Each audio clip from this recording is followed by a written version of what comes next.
Well, it's been a while since I did any kind of vlog, so I just wanted to share this with you guys. My wife and I went ahead and pulled the trigger and we bought a 2015 Ford Fusion Titanium. And we had a Malibu, I think it was a 2011, that we traded in on this car. And it was, I tell you what, it's just a combination of different things. I like cars. You guys probably know by now I'm kind of into cars. So this car has a 2-liter EcoBoost turbo engine in it. It's got just about every bell and whistle you could want on a car, really. It does have the Ford Sync or MySync on it, and I'm not real crazy about it. It works okay, but not that well with the iPhone. At least that's been my experience so far. But it's got just about everything you could really want on the car. You know, buying a car is a big investment, you know, and something you don't take lightly. At least I don't. So what I did, I don't drive a lot. I think we maybe put 8,000 miles a year on the car. So we decided this time around that we'd actually lease our vehicle. And because I really want cars with full warranty on them, and I really want the latest in technology, and I don't drive that much, and the business leases the vehicle, so it all kind of works out. It's fairly economical for us to do it this way, even though I've always bought my cars before. Well, no, once before I leased a vehicle a long time ago. So let's go ahead and open her up. I have the windows tinted, by the way. This is the interior, and so it's got heated and cool leather seats and power windows, door locks. There's a moonroof up above. Cool seats. I gotta tell you though, really? It feels like you're peeing your pants when you turn on your seat for cooling. I'm inside the car, and it's very quiet. It seems to be very well built.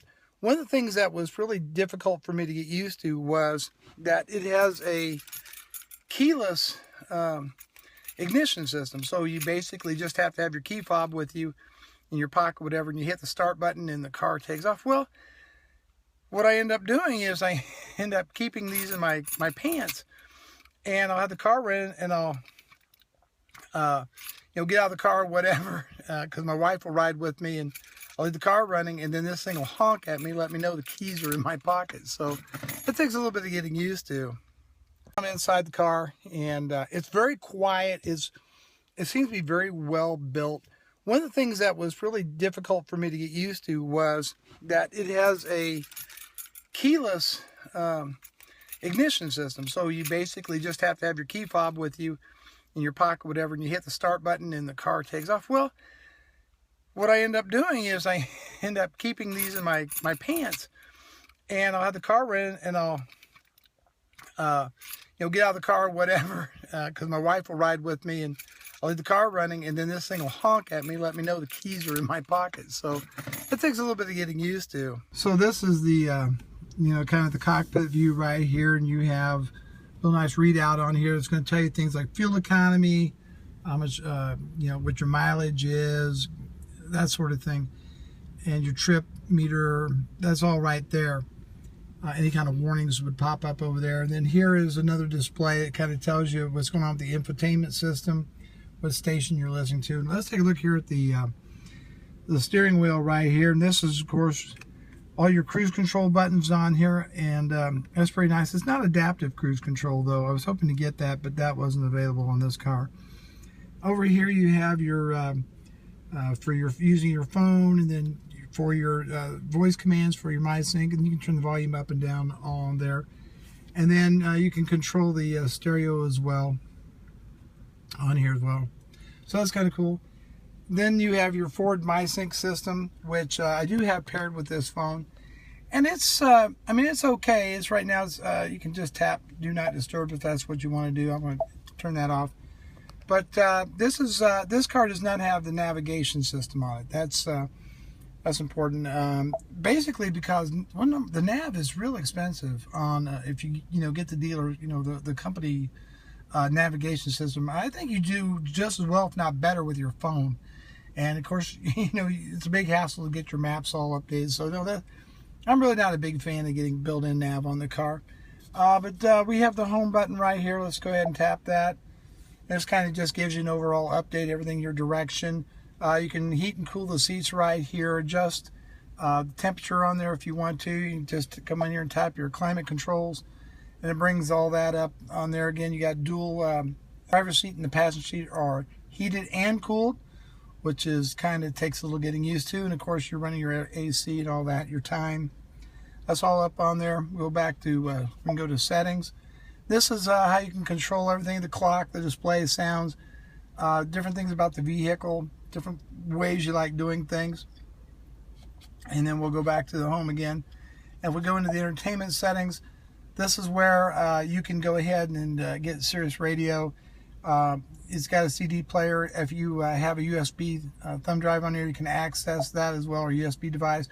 Bluetooth stereo, you can put an SD card, music on there, even have an audio AV in on there.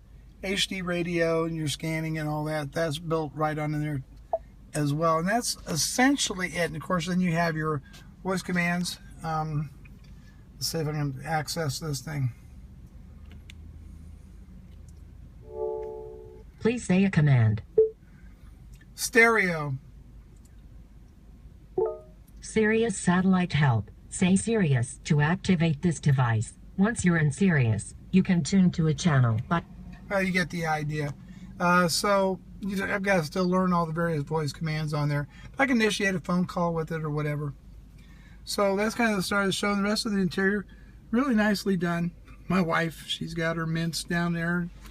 Gotta be careful about all that, where she puts stuff. And then in the back seat, really, really roomy. Very comfortable, very nicely made leather seats, by the way. So, I mean, you know, the car seems to be well made. It's, like I said, it's very comfortable on a trip. I can kind of stretch out on it. And it's got lumbar support in the seats as well, which is really, really nice when you're taking a long trip, right? You just kind of pump it up and go that way. There's a 6-way power seats for both the driver and the passenger. So the titanium is a package of, you know, you get the 18-inch alloy rims on the car. You just get upgraded interior options on it, electronics options on it, nice stereo on the car. But I just wanted something that had a lot of cool technology on it, and something like I said, with a full warranty on the car.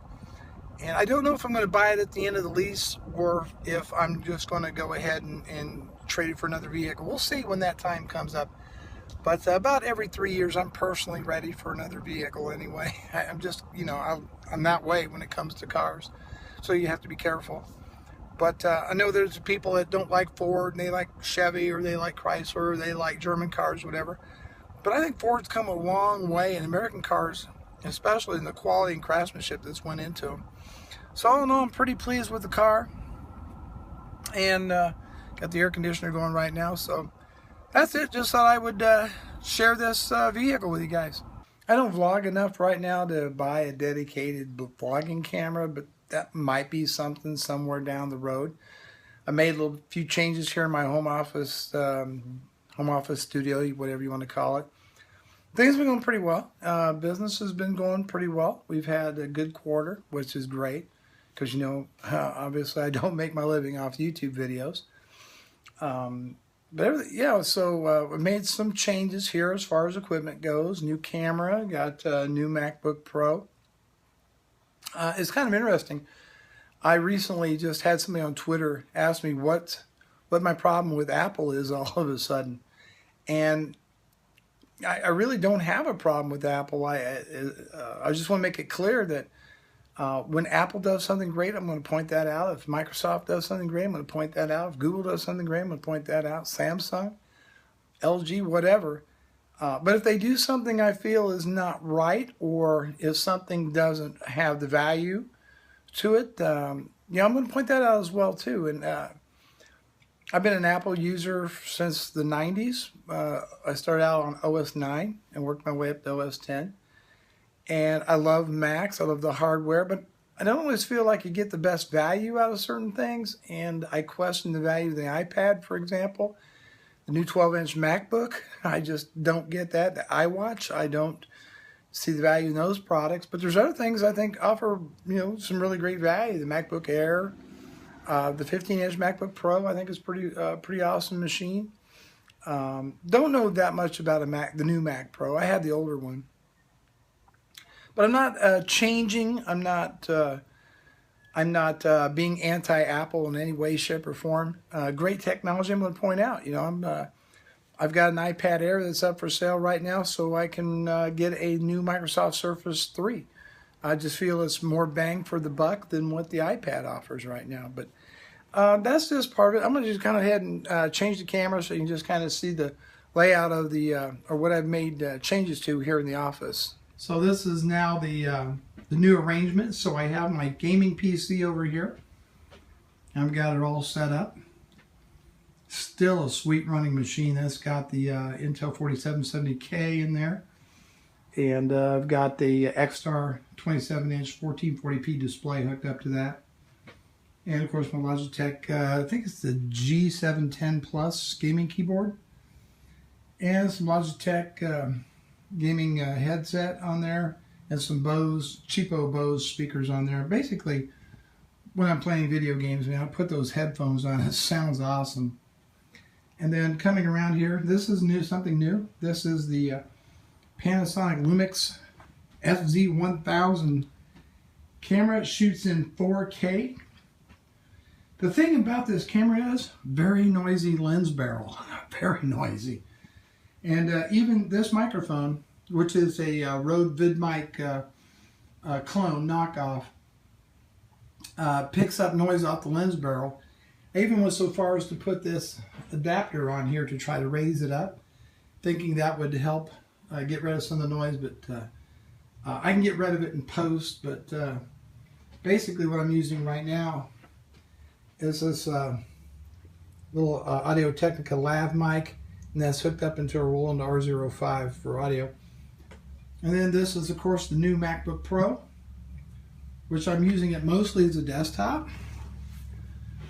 And I did a review on this pluggable USB hub, and I'm using both the mini Thunderbolt ports as the mini display ports on this, and then I've got it going into these. These are new.